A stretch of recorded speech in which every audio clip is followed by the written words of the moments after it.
Jonathan Wolf, it is a pleasure to have you on Better Than Fine. Welcome. It's a pleasure to be here, darling. Well, so you have kind of a weird path in something a little different than most of the guests I've had on the show so far. You're, by training a data analyst, you've worked primarily in tech and entrepreneurship. How did you end up as the CEO of a health company that's focused on nutrition and gut biome and biomarkers? So it's a great question. And the answer is, I think like many people's lives, it wasn't planned that way. And you just have this sort of slightly random route to get there. So I originally actually trained as a physicist at Oxford in England, as you pick up from my accent. And I rapidly realized that, if I stayed doing that, I was going to end up doing something that 9 other people in the world understood, and which really wasn't going to matter to more than 9 other people in the world for another like 100 years. So I was like, that doesn't sound very appealing. So I left, and I just naturally got into technology and into the internet, which I think in the late 90s was a sort of obvious thing to do. And that's what I've done, sort of ever since. And again, through a sort of series of jobs, I ended up at a company back in 2009 called Criteo, which was a very early stage startup, which had been founded by 2 French entrepreneurs who were mathematicians and engineers from one of the very top schools in Paris. Super, super smart. And they were working on prediction technologies. And so this is sort of my background is data science. This is really interesting. I joined the company. It was 30 people. And they'd figured out that they could use these prediction technologies to create personalized ads. And they're actually doing something which we would now call machine learning, which is a sort of artificial intelligence to be able to take all of this data and figure out like what sort of an ad would be relevant to you. And over the next 7 years, we grew that company from 30 people to 2,000 people and a couple of $1 billion revenue. We went public on NASDAQ. This amazing technology in the middle, which we kept working on, that was able to take very, very large amounts of data, do this machine learning and figure out exactly, the ad that was being most relevant for you. However, when you step back for a minute, what did that really mean? It meant that we would follow you around on the internet with a pair of shoes, which was the pair of shoes you were most interested in. But at the end of the day, it was a pair of shoes following you around on the internet. And we had, these really, really smart engineers working on this incredible computational power. But I sort of woke up one morning, probably about 6 years into this, and was like, do I want to spend the rest of my life selling slightly more shoes? And I think over the next year, I came to the conclusion I really didn't. There's nothing wrong with it, but it didn't really feel like that was, there was enough sort of that was worthwhile about it. And therefore I left, I took a sabbatical. And during this sabbatical, I ended up meeting one of my 2 co-founders, a guy called Professor Tim Spector. And Tim is one of the top 100 most cited scientists in the world. So very, very credible guy. And he'd been following twins for 25 years. So he'd been following what was then about 13,000 twins over 25 years in order to understand, when he started this study, how do you understand how genes explain disease? And back at this period, 25 years ago, everyone thought that genes was going to explain everything, and that by today, we would go in and see the physician, you have a blood test, and they'd be like, oh, okay, like these are the 17 things that might happen to you, and I've got these perfect pills that will mean that you never get a heart attack or whatever. However, I think we know we're not in that world, and one of the reasons we're not in the world is that actually, as Tim discovered, he got more and more interested in why identical twins are not really identical at all. Why is it that you can have 2 identical twins and one of them gets breast cancer and the other doesn't? One of them gets fat and the other one stays thin. And this is actually quite hard to understand because they have exactly the same genes and they have exactly the same upbringing for the first 18 years. So I think everyone sort of really felt, well, that shouldn't be possible. But actually, this is indeed what you see. And so he ended up really focusing on this. And what he discovered is that there are 2 things that are really different. One of them is the food that you eat. And the other is your gut microbiome. So the microbes that are inside us, and we have many different microbiomes, but the one in our gut is by far the largest, and therefore probably most important. And so he got to the point where he even discovered that if you take 2 identical twins and you get them to eat the same food, you can see very different responses within these identical twins. His challenge, however, was he couldn't actually tell you, darling, what you should eat that was different from what he should eat, which was different from what I should eat. And I basically said, look, that's sort of the problem that I've been working on for the last 7 years, which is machine learning. If we can collect enough data, then actually we can understand, based upon a set of tests that you, Darlene, might do, how we can pair you with thousands and thousands of other people, and therefore actually be able to guide you to what are your own responses to food, and therefore this sort of personalized guidance. And to sort of wrap up the story, Tim got very, very excited about it. He's a fantastic guy. He's always interested about what's the next cutting edge, and therefore we started on the path that became this company, ZOE.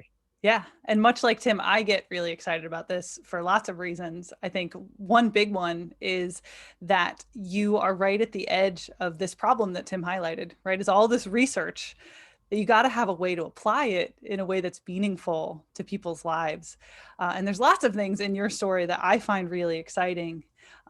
You're between this collaboration, you're so multidisciplinary, right? You have this emergent technology background, you have the entrepreneurial background, and then you have this, you had a strong personal interest in nutrition, in, I don't want to say self-care like in the meaningless way. I mean, like the ability to care for oneself. And how do you go about that in a robust way? I'm also going to plug, because I know a lot of people who listen to the show just really love good science, that Tim Spector's work is really cool. Like if you want to nerd out on some good science, like go look at his twin studies because they're neat. But back to you. Can you explain for the listener, just so that we're all on the same page, what is the gut microbiome? Like when you use that phrase, what do you mean? Absolutely. So let's start very simply. So the gut microbiome has been around for a long time, and I'm in this journey with ZOE. I've had one of the joys I've had is get to meet many of these leading scientists around the world in very many different disciplines. So gut microbiome is one, but a lot of things to do with metabolic health and cardiovascular disease and diabetes and like all sorts of things. And so one of the things that's interesting on this is one of these scientists was telling me that there are fossils that allow you to say that the microbiome has probably been around for about 800 million years. So this is a really, really old thing. And a way to think about it is this is like the organ in the human body that none of us knew existed until about 15 years ago. And so what it consists of is trillions of different microbes inside our gut. And our gut in particular is sort of the lower intestines. If you remember like the diagram that we were all shown when we were kids, right? Sort of starts with your mouth and it goes into your stomach, then it goes into your upper intestine, which is like the really long thing that goes backwards and forward. And then it ends up in this big thing that sort of looks like a sack or something like that. Yeah, where the idea is like of your colon. Exactly. And your colon as well. So sort of the stuff where your food sits. And one of the things you may have thought if you are a little bit, if it's a little while since you were in school, you might be like, what's it for? Why is there like this big bag that sits there? And the answer is until quite recently, no one really had a good explanation. Like, why does the food just sort of sit there in this? Now what we understand is basically. I remember in school them telling us it was just for water extraction, which is so different from our current understanding of it. And I was in school all that long ago. Yeah, absolutely. So, and I suspect that's still probably what they are teaching in many schools. That's right. It sits there for. So the answer is this is something that goes on there, but this is clearly not its primary characteristic. I think the way you should think about it is this is a place for us to store trillions of microbes, right? That is, and its purpose is for us actually to be carrying around with us hundreds of different species of bacteria, which together contain far more genetic material than we have ourselves, and which therefore carry out a whole set of really valuable processes that we can't do on our own. And the theory about sort of how this evolved was that basically all this time ago, we sort of created this space where we could effectively have almost like this toolkit of all of these different microbes, all of which you should think about like each microbe as being like a tiny little factory where, something goes in, some chemical comes in and some other chemical comes out. And some of those chemicals themselves then go in as the input to some other microbe. And there are all these byproducts of these microbes that cross the gut wall into our bloodstream, that then travel through the blood to every cell in our body and then affect our metabolism. And so what is really interesting is that, our body is really set, right? We inherit the genes that we get from our parents, they're fixed. there's really very little you can do about it. Your gut microbiome is fluid. At the point that you're born, basically it's not yet populated. It tends to be populated with the microbes from your mother. It then is very, very influenced by your experience in the first couple of years, by everything that you are eating. And again, think about small children and the way that everything goes into your mouth. Think about what how bad they are at hygiene. So it's the opposite of COVID. Like if anyone here like me has a small child during COVID, of course, like they definitely don't understand distance. They definitely won't wash their hands. In fact, they will just hang out with other small children and sneeze at each other, right? So think about that all as a way to transfer microbes into your gut in this early period. You bring all of these different bacteria, and I think what is really crucial is I think most of us were brought up with this idea that basically microbes are bad. Yeah. And this comes from the fact that clearly there are some microbes that are really bad. And one of the great sort of improvements of human health over the last 150 years was sanitation, clean water, and then of course antibiotics, which allowed many, many people to live who would otherwise die of terrible infections. However, I think this has led us to this idea that somehow like microbes are all bad, and you will see still like these ads on TV saying like, hey, here's this spray that will kill like all known bugs. 99.9% of da da da da. And that's not a good thing. No. And I think this is, that's a really bad thing. And that's because clearly there are microbes which are harmful, but actually the vast majority of microbes are either neutral or even more importantly, helpful. And these microbes inside our gut are actually co-evolved. Most of them can't even exist in an environment where there's lots of oxygen. They actually have to be in your gut, which is an environment with very low oxygen. And they play a role where we feed them, right? It's a great place to hang out, right? You sit there, we feed them every day, Darlene, you and me, and they produce all of these byproducts, which have an impact on the rest of our body. So that was a sort of a slightly meandering story about the microbiome. But I think just we like meandering stories. Okay, good. What's interesting is this is all incredibly new. So really nobody knew about this even 20 years ago. And now this is really thought of as an organ. So it's sort of like, wow, nobody knew that you had a liver, right? Or kidneys. And suddenly like, here's the microbiome. It's clearly really important. And I think two sort of final two things therefore to realize about it. Firstly, our understanding is still very early. So if you think about almost everything else we know about the human body, we've been studying this for 200 years or 100 years. And in the microbiome, this is still very, very early. And therefore, I think, all your listeners need to understand that we don't have all the answers that maybe sometimes we expect. And if anyone tells you that like, oh yeah, this is exactly how this works and is as it, then they're probably way ahead of where the science is. So I think that's one thing. And I think the second thing to know is that your microbiome itself is intimately bound up with your immune system. So one of the things that I think we have been discovering recently is just how big a process is going on in children in the first few years, where actually your immune system, we all know, is developing. We all know small children have all of these illnesses. We know that they're developing against their environment. One of the key tasks, though, that the immune system also has is actually to manage that microbiome.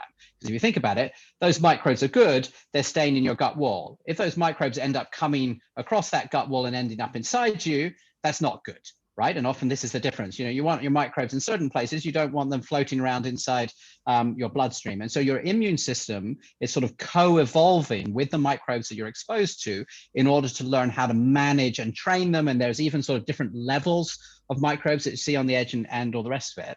And I think the reason why I mentioned that is that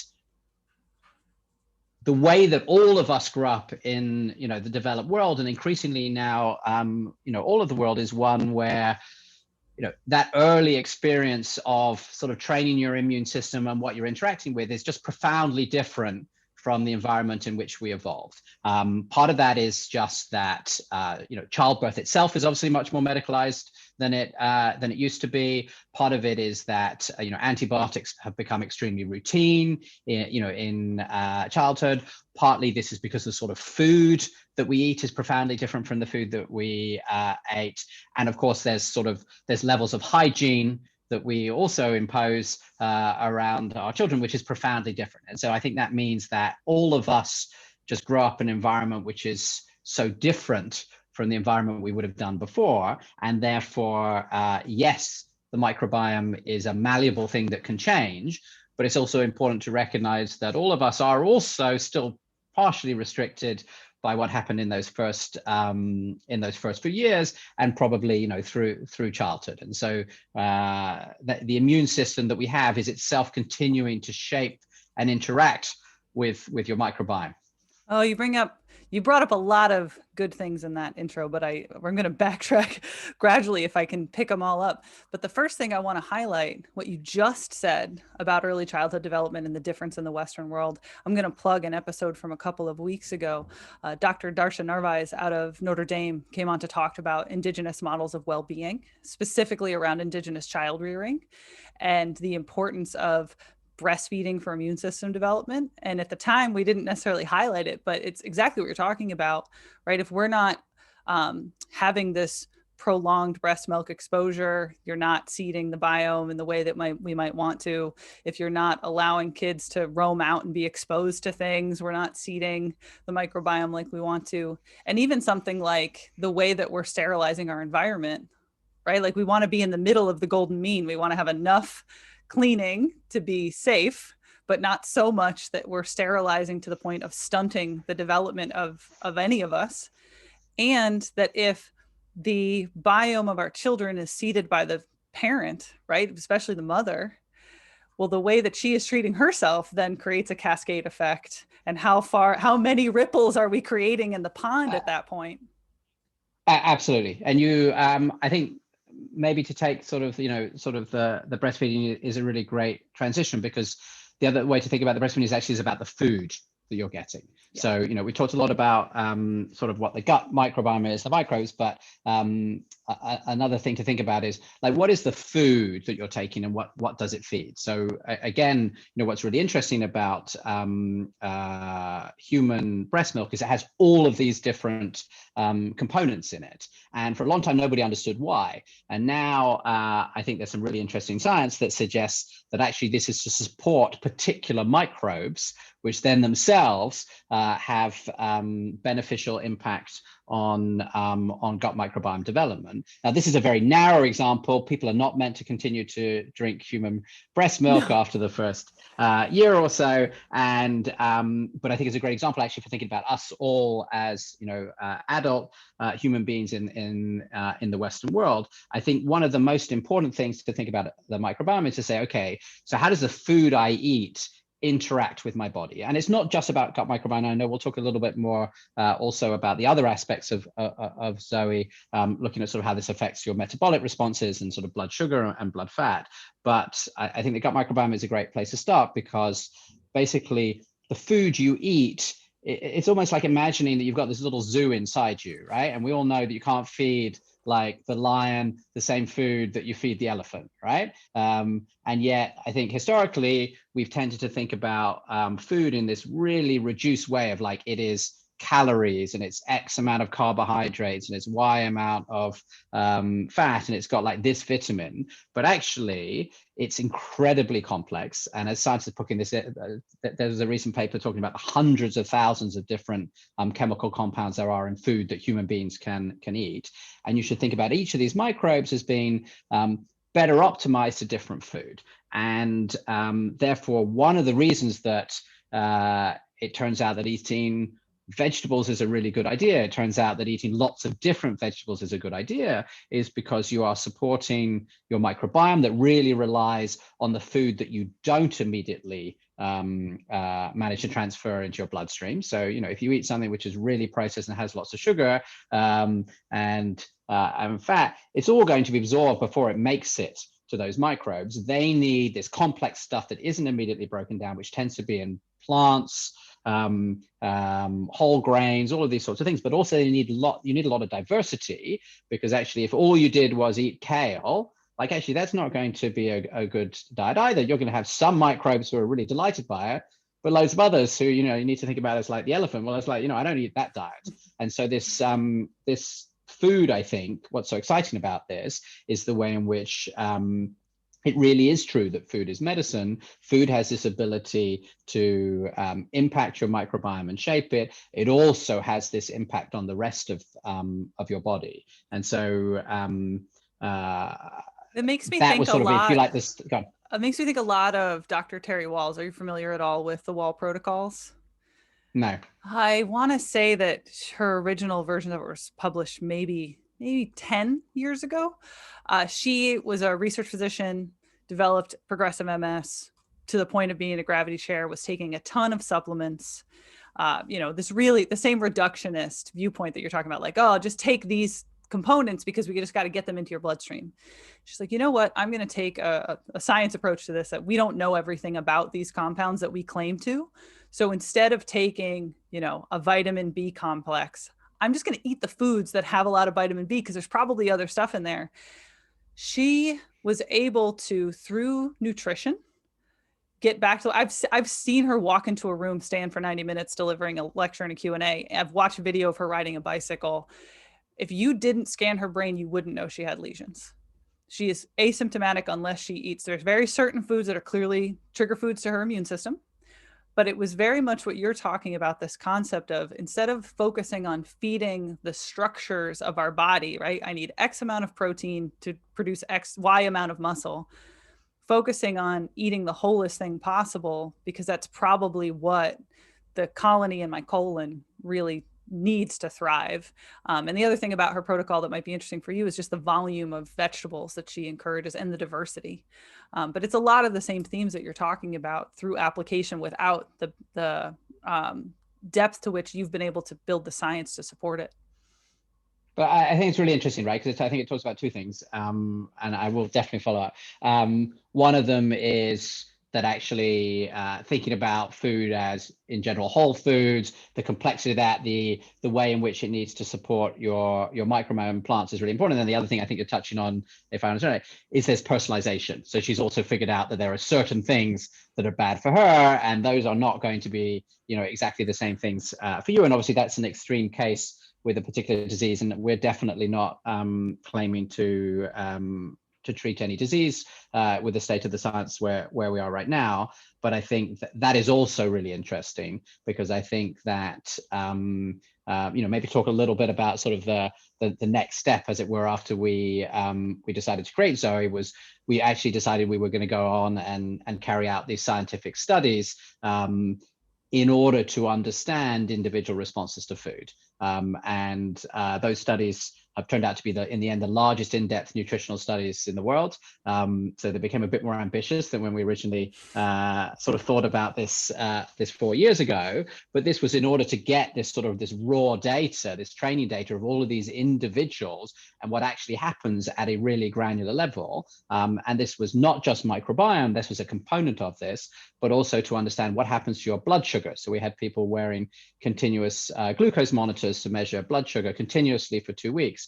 We did a whole series of blood tests in labs where we were measuring all sorts of different lipids and inflammatory markers, all these things tied to specific meals. So everybody was given this very controlled regime of different meals so that we could then compare this across thousands of people. And I think what was really sort of surprising, to be honest, and this was one of the core data in our first Nature Medicine paper last year, was just the enormous variation within people who would be viewed by physicians as healthy. So we saw tenfold differences in blood sugar responses. We saw tenfold differences in blood fat responses and inflammatory markers, really in anything that you looked at, within people who would be described as being healthy metabolically. So not people with diabetes, not people who had a stroke or cardiovascular disease.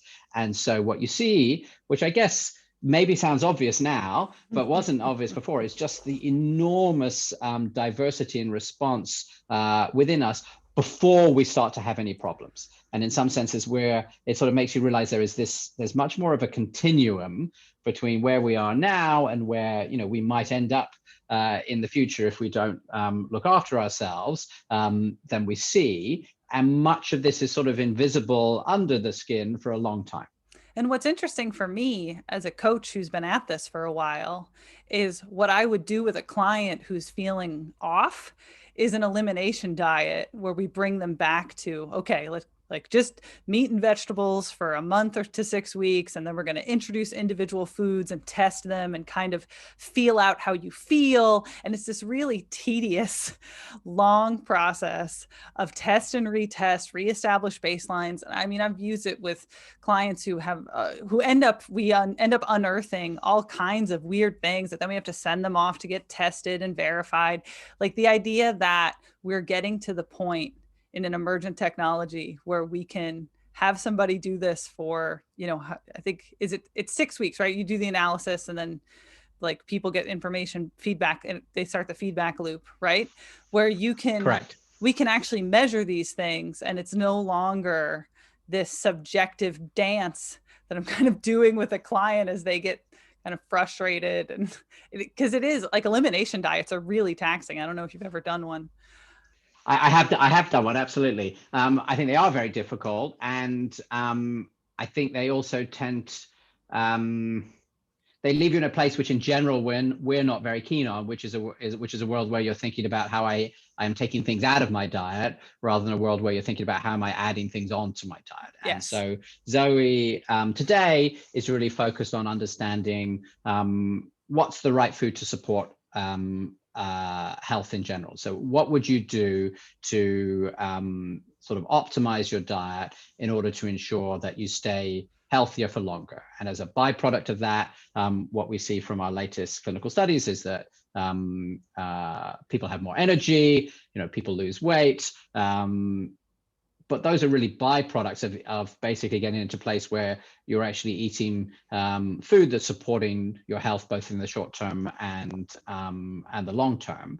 And in general, part of that philosophy, which we talked a lot about, is sort of the opposite of exclusion, because the problem is you end up in this point where you've given up all of this stuff and I'm sort of thinking that I'm doing something right, but actually it's sort of a bit the reverse of that whole story about the microbiome, right? Which is really like, well, how are you making sure that you're positively eating all the stuff that's really good for you, and how are you giving that diversity? And also, I think, in a world where you're not sort of shaming yourself with the idea that I can never have a chocolate croissant, right? Like I can tell you, I definitely have a chocolate croissant from time to time, but I don't have 3 of them a day, because that's really, sadly, we didn't really find anybody in the study. I'm going to break this to your listeners, for whom chocolate croissant was like the best possible food. I apologize, but depressingly, that was not true. But I think a thesis which says, okay, what can I do around the way that I'm eating today that means that actually overall my food today is actually still good, despite the fact I wanted to do that, despite the fact that tomorrow night I want to eat something which has got masses of carbs, and I'm not really great at dealing with my blood sugar. But what can I do around this? It actually means that overall I'm going to manage my dietary inflammation, I'm going to support my gut, and actually therefore I can be in a good shape. I think takes you towards something that is sustainable, and I think the key here is how can you understand for yourself what is right for you? Because what we see is people where we see people say, oh, it's really funny, I kept trying these sort of ketogenic diets and it was going really badly, and then you look at them and you're like, well, actually, your ability to deal with blood sugar and carbs is actually really good, and your ability to deal with lipids is really poor, and you sort of decided to do something which is like completely at odds with that, and of course something where you've been moving to a diet that doesn't support your gut health at all. Like, it's not that surprising, but that's not the same advice that you would want to give to somebody who had the opposite responses. Yeah, well, and what we've currently got as a model is really this: just experiment on yourself, do all these little n equals 1 experiments until you land on the thing that you feel good about and your body feels good. But it does leave people kind of exploring. And oftentimes by the time a client gets to me, they feel like, okay, I've done every diet out there and none of them work, and I have no idea what to do. But to clarify, it sounds like you're saying nobody gets to be a carbitarian indefinitely. Like, I think that maybe to talk a little bit about sort of where does the studies come out. I think that the answer is there's huge diversity between individuals, and therefore we've ended up sort of developing this test kit that allows somebody at home to basically do a sort of cut down version of exactly the same experiments we were able to do in all of these clinical studies with Harvard and Stanford and King's College in London, to get their own results and then compare it against those clinical studies and understand actually, how does my blood sugar perform? How does my blood fat perform after food? What does my gut microbiome look like? How many of the 15 good bugs that we published in our second Nature Medicine paper last month, how many of those do I have? But then critically, what does that mean, right, about what food I can and can't eat? And coming to your question, like, we don't say to it, nobody looks good after drinking lots of Coca-Cola. Like, that is a reality. Nope. And in general, like, if you're like green vegetables, like, they're good, right? So in some sense, what's interesting though is how much of food is in the middle. And I think that this is part of why, you're talking about your clients being confused. They will, particularly if they're a little bit older, they will have been through multiple flip-flops on whether you can eat dairy, whether fat is good or bad, whether eggs are good or bad. How do you think about red meat? What about when it's been, what about if it becomes something like bacon? All of these things. And this is obviously a huge part of our diet, whereas there's just so much confusion. And didn't you tell me that the last time we spoke, you mentioned that you have gotten to the point where you're joking about what age someone is based off of the assumption that they're making nutritionally? Yeah, absolutely. So you can sort of, we were thinking about doing this as a sort of quiz, by asking them about a particular food, like, is fat good or bad? That's a great way because, we're all quite shaped by that experience, when you go to school and maybe then into your early 20s about diet. And so, someone right now who's pretty young who's like, oh, ketogenic diet, that's clearly like brilliant. Oh, wow. That is really good. People who are maybe of my parents' generation were like, fat is like the worst possible possible thing. And you see exactly the same for eggs or dairy and these things. There are sort of these cycles that we have been through on all of these. Eggs has been such a weird one as a trainer for the last decade, because I remember, I think it was 2 years ago, some study came out of Americans, of course, because they're all Americans, right? Some study came out of Americans where it was talking about people who consume a certain number of eggs a day have worse health, and that you shouldn't be consuming eggs every day. But it didn't explain in any of the articles referring to the study that, like, most Americans are getting their eggs in processed foods. Like, if I go and get an egg sandwich, that is completely different than if I scramble a bunch of spinach and put a few organic eggs into it. But I had a bunch of clients who were older who were like, see, eggs are very, very bad for you. I'm like, no, that's not what I'm asking you to do. So why is it that anybody can Google just about anything and end up confused if they read all the articles? It's a great question. This is it was a little bit part of my original story. So I've been interested in nutrition for a very long time. And one of the things that I was having this sabbatical, and this why did I end up meeting Tim, is I decided I really wanted to understand like what the latest thinking was. And I was like, wow, at this point I was in my early 40s. How do I make sure that like I'm really getting my nutrition in line? Because I want to make sure that I stay healthy for as long as possible for my family. And I started to Google things and discover that you could look up anything and you would find a story about why it was good and a story about why it was bad. And you'd find, like, in fact, dig a little bit more and you'd find there were like 10 papers saying that you would be great to eat coconut oil, and 10 papers telling you that you were going to die if you had coconut oil with your meals. And after meeting Tim and then a number of our other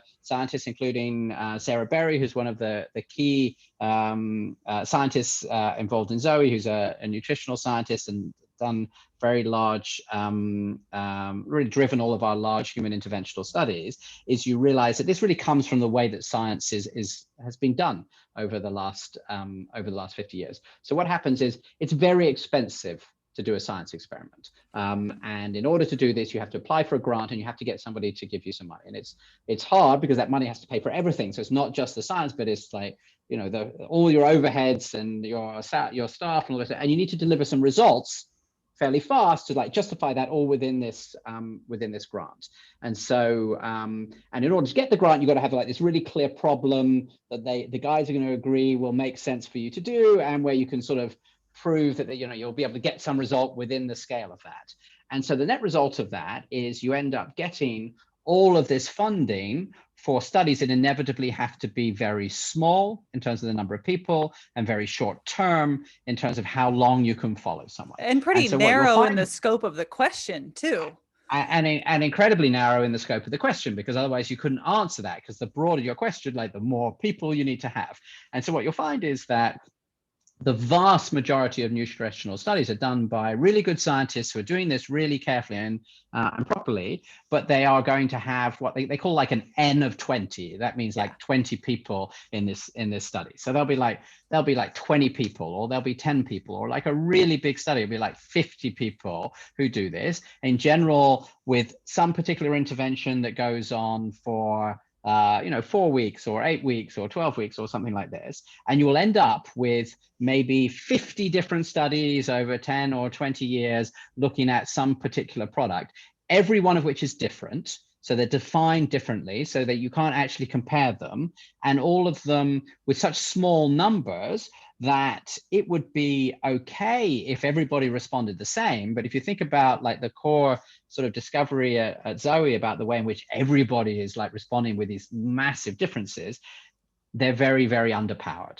And as a result, you don't get any clear answers. And so you will always find a study that says like eggs, it's brilliant. The people who ate, had more eggs had this effect. The people who didn't have the eggs didn't, and the reverse. And so you get all of this confusion. So that is sort of like the studies where people actually do an intervention. So where you say, hey, I'm going to see what happens if I now get you to like eat an extra egg. So they'll measure it over a very short period of time as well, and then extrapolate from like what happens over 12 weeks to what will happen, in 10 years.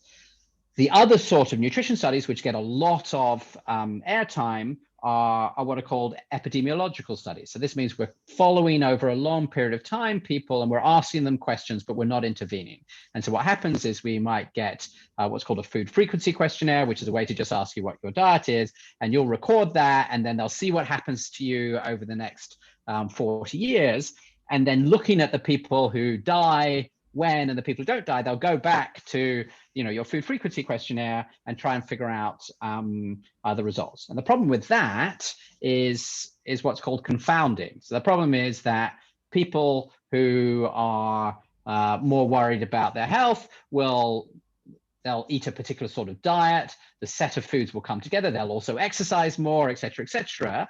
And so at the end of the day, they'll be like, oh, the people who ate low fat all lived longer, but that might just reflect the fact that at that point, everybody who was really focused on their health and doing all these other good things, like were, eating low fat. Or they might say, well, you know what, it looks like, dark chocolate is good for you, but actually maybe that's just because people who are otherwise eating a really good diet say, well, I mustn't eat, the only chocolate I can eat is dark chocolate, so I'll eat dark chocolate. So is the dark chocolate really magical, or is it just associated with the avocado that was magical? So these are very difficult if you can't tease them out. And so this combination, I think the depressing conclusion is, it means that like the hard science that can really tell you about what you should eat is much more limited than I think many people would expect. Yes. And that is why I think they get frustrated with the sense that advice seems to bounce around the place, because the truth is much of this advice has not been as strongly grounded. Whereas I think some of the advice that has done, no one has said, oh, actually, fruit and vegetables, they're really bad for you. Except for the carnivore diet. But the point is, well, that's a thing now. I understand. No, it is a thing. I was just thinking that we aren't, I'm afraid, I think we would say the science does not support that. Yeah, no, nobody takes that seriously, except for Jordan Peterson's daughter. So I think that's really, that's the challenge, I think, which is why, given that the food we eat is so important, there's just this enormous gap there in terms of sort of the advice that you can really rely on. And I think this is part coming back to sort of people that you were training, like the frustration, right? Because you keep getting told, hey, we've got the answer, and the answer keeps changing. And I think you end up in a point where you say, well, I just sort of want to ignore all of this and, eat the food that tastes great, which I think, manufacturers are really smart and have worked really hard to make food taste great, which is not good for us. Yeah. Yeah. The supernormal stimulus of all of that. The other big confound that comes to mind while you were unpacking that, and thank you for doing it so thoroughly, is that every trainer, every coach knows this, how unreliable the self-report is on what people actually eat.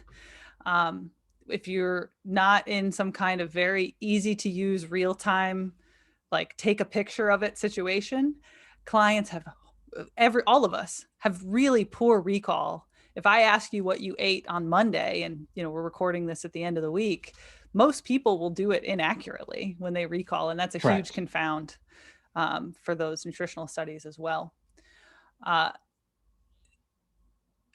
My train of thought has just left the station, and I'm standing on the platform. Well, I will pick up on the confounding. So that's really interesting. So one of the things, so I was describing these studies, the predict studies that we started when we started ZOE, and one of the things we basically realized was we had to go and create all of this data because it didn't exist. So, I was talking to Tim, really excited about this idea of how we could try and figure out how to use machine learning to create individually personalized advice. He was like, it's great, but there is no data set out there that you can use. And so we realized we would have to go and build these studies ourselves. And we were going to end up being, it turns out, sort of 4 years from starting the company to actually be able to deliver a first product, because we needed to go and do sort of all of this science. And we were very lucky that we could find investors who were willing to invest sums of money, again, which are much larger than normally you can get in this academic science. And what we realized, though, was we had to design the entire study experience to be able to collect this. No one had ever tried to do anything like this. And so one of the things we had to do was to build apps that would allow you to record everything that you're eating, which would take photos, which would be able to guide you about all of these activities that you're going to do at home, so that basically we could allow you at home to collect data in a way that was as accurate as in a lab situation. And I think that's part of why we've ended up sort of with the sort of scientific paper success that we've had, is that historically, if you wanted to be able to measure any of these metabolic changes, you need to bring somebody into a lab. It's very expensive and really limits the number of people. And we did get 1,000 people to come in and do this, but we did our second predict study across the continental US. We had somebody from every single state in the US, about 1,000 people in total. And in that study, they were able to do everything at home. We would send them a box with all of these tests, and then an app that would guide them through every aspect. But this would have been impossible until a few years ago, because it only worked because everybody has a mobile phone, which is now much more sophisticated than any computer that anybody had 15 years ago. And it has a camera in it. It allows you to have this real-time link through the internet to share this data. It allows you to pull down like databases that we created of food that, again, you couldn't have. The blood glucose monitor that can Bluetooth sync to it to do continuous monitoring. Like this is one of the things that makes me geek out so hard when I talk to you, because I love, like, the biohacker in me is like, it is so cool to live in a moment where a data analyst, I make words, a data analyst who is interested in nutrition, a nutrition scientist who's been studying genetics and the, twin studies, could then have enough technology at their fingertips and also gain enough capital to get to do this at scale in a way that's meaningful. And the other thing I really appreciate about you is that you recognize that it's emergent still, that you don't know everything. You'll apply with what you currently know, but you also have this horizon of new information that's brought in with every new generation of users. And I just think that that is all so cool. So I think we all feel that. And I think, just to think about the devices that make that possible, because you've mentioned a number. So the fact that we can use a continuous glucose monitor, And in fact, everybody who joins ZOE now, who opts into the study, can use a glucose monitor and provide that data back. The fact that you can use your phone to record all of this is critical. But the other thing is actually the microbiome itself is this amazing piece of technology, the metagenomic sequencing that just wasn't possible. And so that's not as well known to people, but even when we started, it was going to cost thousands of dollars to sequence each person's microbiome. And as that technology has evolved, and also because like the scale of what we're doing has gone up, we're now getting to a product that we can actually say to somebody, you can get all of this. You can understand your blood fat, you can understand your blood sugar, you can understand your gut microbiome, and all of that for a package which we need you to commit $60 over 6 months. So basically sort of $360, like unthinkable that you could get that to fit within this price. And that's exactly the same technology that, by the way, we're thinking about COVID right now, allows us to sequence the DNA of COVID, turn that effectively into digital code, share that around the world, figure out how to build a vaccine, which is what these mRNA vaccines are, and inject it back. This is exactly the same technology that we're using to understand your individual gut microbiome, where we sequence it. It's much bigger than a virus, right? So in this case, you're talking about 3 to 7 gigabytes of data for your microbiome to then decode with definitely the most complex software that we're using to turn that into, how many individual microbes do you have, which in your case, we might say there are like 80 or 100 microbes inside you. We'll give you those names. Interestingly, at the strain level, your microbes will be unique, and we will never have seen exactly those microbes. Every single one of them will be unique once you get down to That's like cool. the full DNA code. That's really So that neat. is I did that not is know really that. cool. So I think that is like a level. And I think, by the way, the experience with the CGM and seeing your blood sugar for the first time is incredibly powerful. But and that technology is really great. I think that the technology with the microbiome and our ability to decode that, which it's basically a newer technology, is even more amazing because of the way that it's really letting you see this thing that is individual for you.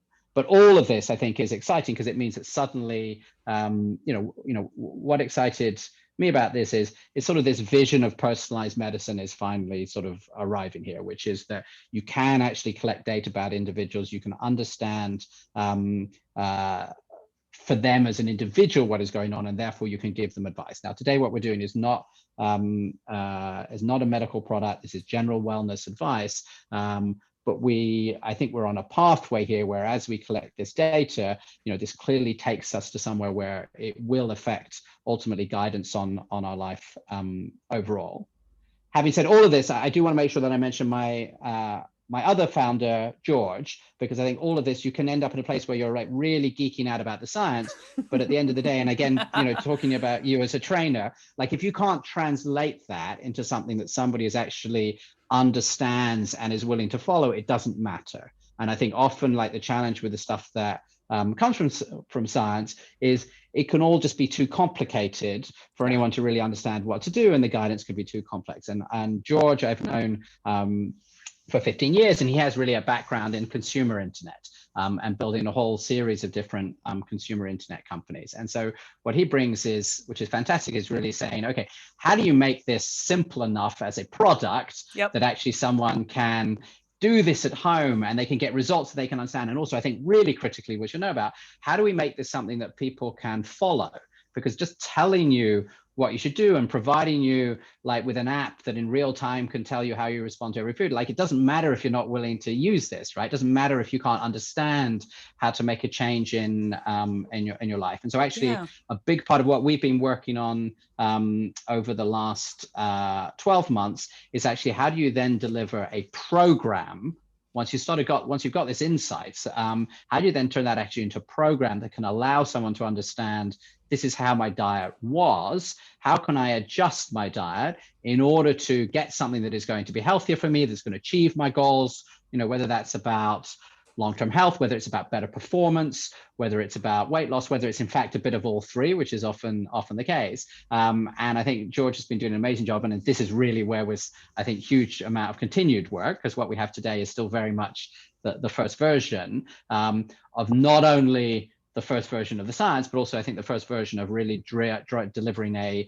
program that can help you to make those changes. And I would say I had not appreciated how important that was, sort of rather naive coming from this sort of data science perspective of like, well, you know, if you just get the answer, science is surely cool. that's all People will solved. like it. I have that problem Yeah, myself. exactly. Then they'll just do it. And actually, it turns out that this is really obvious, obviously in retrospect, but it wasn't really obvious to me. And this is why I think it's really good always if you create a company, like having co-founders who bring different aspects. I think George has always been really passionate about that, and I think, you know, when I look at our we're starting to get the first results from our clinical trials of people who are following the program after getting the results. And we are seeing that, you know, at the first level, and which is great, people moving on to following this sort of ZOE method, no one feels hungry. I say no one, a small people, but basically we're seeing like 80% plus of people don't feel hungry.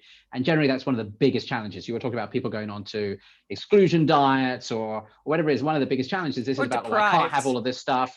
I'm feeling deprived. Exactly. I feel like I want something. And often also, you know, it's like, well, I feel hungry because there's like nothing here that I can eat, or like desire. I really want that stuff and I can't have it, or nothing I desire. Exactly. So everything is shut down. So I think that's really great. The second thing is we find more than half these people have more energy, which is really exciting. So that is really telling you there's been a profound shift inside your body that that you're feeling.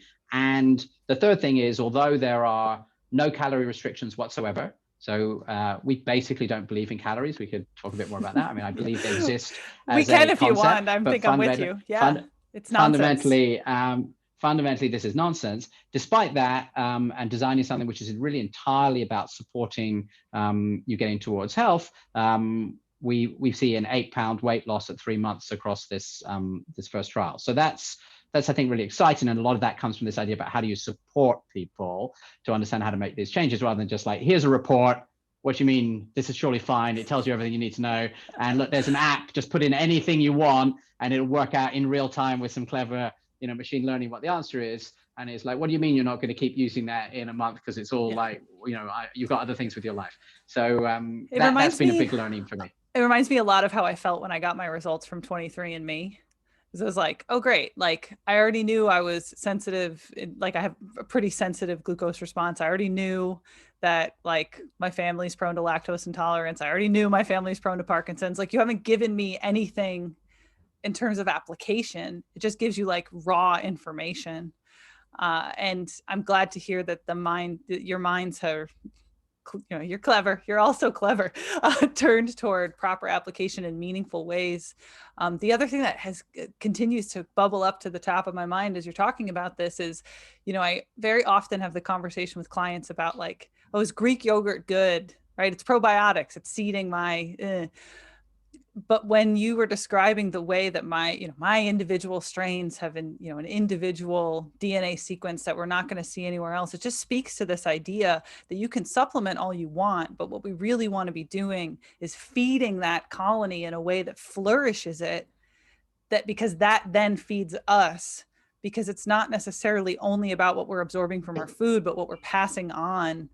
I don't know. I think of it like a little colony that you're responsible for flourishing. I think it's a great way. This is how I sell it to my son. My son is not very keen on eating food that is high in fiber, because my son is 13, and unfortunately I didn't know all of this when he was like 1 and 2 and 3, and I should have done it. You know, I would do it differently. But this story, interestingly, about his microbiome is something that he's got so clear in his mind. We talk about it all the time, and he does sort of understand, okay, like, I'm eating some of this stuff because actually it's good for my microbiome. And I'm not saying that therefore he eats a perfect diet as a result, but definitely I think that mindset about saying that we say, like, you're never eating alone is a way to think about it. And every time you're eating, you've got all of these microbes that are entirely dependent upon you, as you said, who in exchange for your looking after them are giving you all of this positive sort of health giving qualities. And I think that is a really powerful mind shift in terms of how you eat. And I think if you can combine that with real insight and understand that, for example, in my case, it turns out my blood sugar control is really bad. And you pick this up by doing our dynamic tests, where we give you this standardized meal and we look at what happens to you, not in your fasting state where everything is in good control, but actually we see what really happens when you eat a meal and what happens to your body after that, which is actually that's the situation that actually we're in all the time. And that's where you catch, because you're putting your body under stress, which is somebody training is all about stress. Can I plug in there for a second for the listener who might not know, if you've never had a fasting blood glucose test, that normally when people have to get their blood glucose tested because they might have diabetes or some other metabolic condition, that you fast and then they give you the equivalent of a ton of orange juice and they see what happens. But nobody lives that way except maybe Ben Greenfield. Like nobody fasts and then has like a bolus of glucose. So what you're saying is, instead of doing this fasted glucose test, you give a more real to life example and then see through that continuous glucose monitor what happens. So neat. So neat. So, and your faster thing is what we do in particular. So I think part of what that's doing is similar to what we're thinking about, which is, yes, we actually give the famous ZOE muffins is actually what you eat, which we've had carefully sort of scientifically crafted, and therefore you get to eat the same muffins that all these people in these studies have eaten. But I think the thing that is similar in a sense with the glucose test that you describe is that most of the time, actually, your doctor just asks you for fasted bloods. They don't do the test that you described, because actually that's expensive. It takes like a couple of hours and all that time and all the rest of it. Most of the time, they just look at your fasted bloods and they will say, what's your fasted glucose? Maybe what's your HbA1c? This dynamic test, part of the challenge is it's a lot, it's more complex, because what you see is that for people who have the same sort of fasted blood levels, you'll see this huge variation in terms of what happens in the dynamic environment, because suddenly then you're really stressing your system. And I think you'd say the same, in someone in the gym, which is you might see two people, like their resting heart rate looks pretty similar. They all seem quite similar. Then you make them do some high intensity training for like 5 minutes, right? And then you re-rest, and you will see them in two completely different settings, right? And that the person who's in much better control at 5 minutes is basically just in much better shape overall, and that's going to have a big impact on their health. Interestingly, you see exactly the same thing in terms of responses to food. Sorry, you would say or. Well, just to the nuances of your nutritional examples, or at least I know that person's specifically cardiovascular shape in response to high intensity cardio, which in this case, you're talking about blood glucose, but you're talking about lipids in your dynamic inflammatory responses. Like inflammatory, that's this person in things. Good, power and strength and their biomechanics. There's all these other nuances that an experienced trainer is going to see. And so someone might be in great shape. These could fit together, but that's right. You could turn out to have really good blood sugar control and actually have really bad blood fat control, and actually that is therefore going to lead to this pathway of dietary inflammation over the next sort of 6 to 8 hours that will ultimately cause all of these negative effects that will definitely lead to inflammation overall in the body, ultimately can lead to cardiovascular disease, diabetes, can lead to weight gain. And interestingly, you could have someone who, funnily enough, like their blood sugar pathway was in much better shape than blood fat. And I think that is sort of the essence of what's exciting here, is this ability to start to bring these tests and make that available, and therefore start to give this personalized advice to allow you to understand, how do you eat for yourself. Most of us were a bit older. We're maybe not quite as perfect as we might have been when we were 10 years old, and therefore I think really make a difference to our long-term path. I just think it's cool to live in a moment that we can do this kind of stuff at scale, right? As opposed to, if you listen to Tim Ferriss and he talks about like taking his own blood draws, over the last 20 years and all the crazy stuff. Because everybody does that, right? Yeah. Oh yeah. He's got poop in his fridge. Like, and I've always been interested in this type of biomarker analysis, but I don't have the time or the personal lab connections or the money to just throw with that. And I think it's neat what you guys are doing. I know you started to unpack this for us, but I'm going to ask you this as our button-up question. So what did you change? Like on the ZOE website, it says that all of the founders have made adjustments in their lifestyle based off of their feedback. You mentioned your blood sugar, but what did you actually change? Yeah, absolutely. So I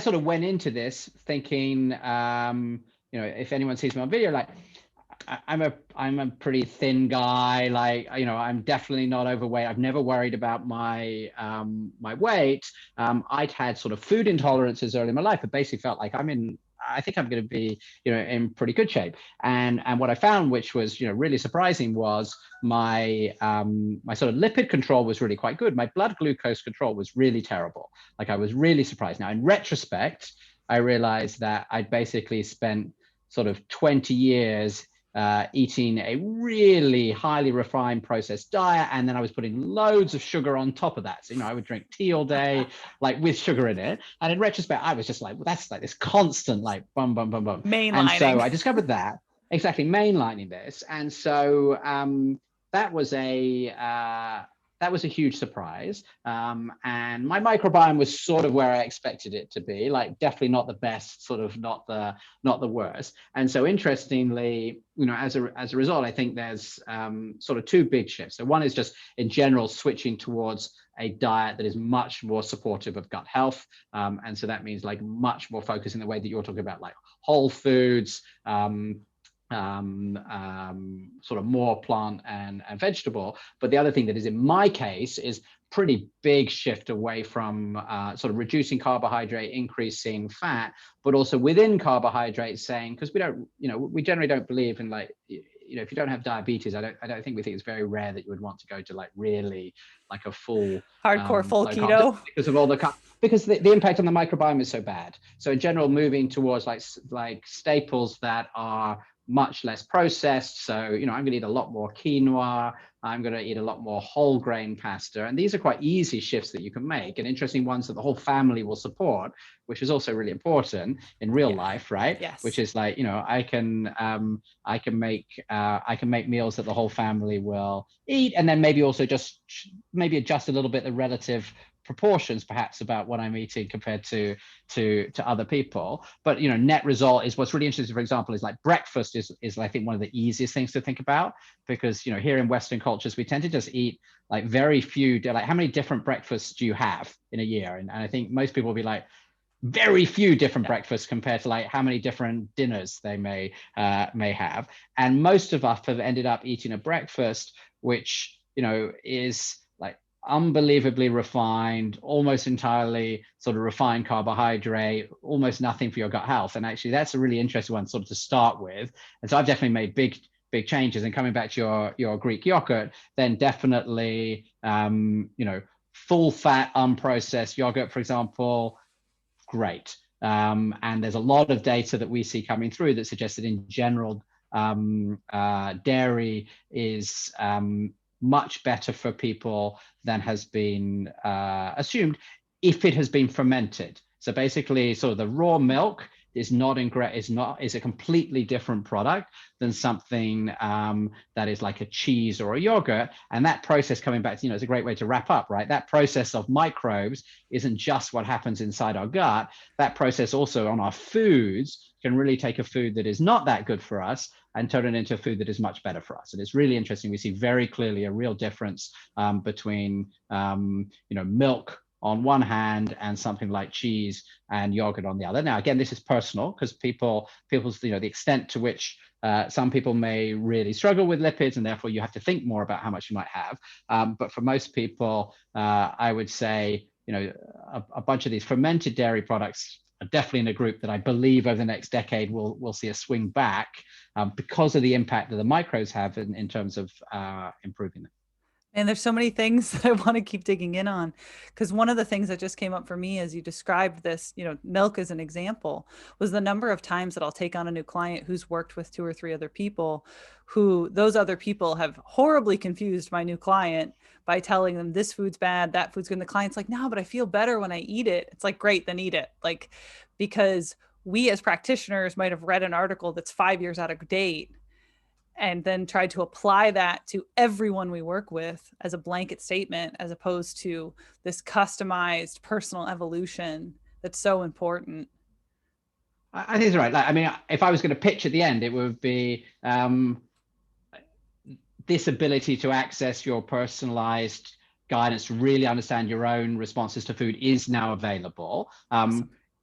We have a wait list here in the US. So, at this point, sadly, we have a lot more demand than we are able to fulfill as we scale that up. But it exists, and you can get it.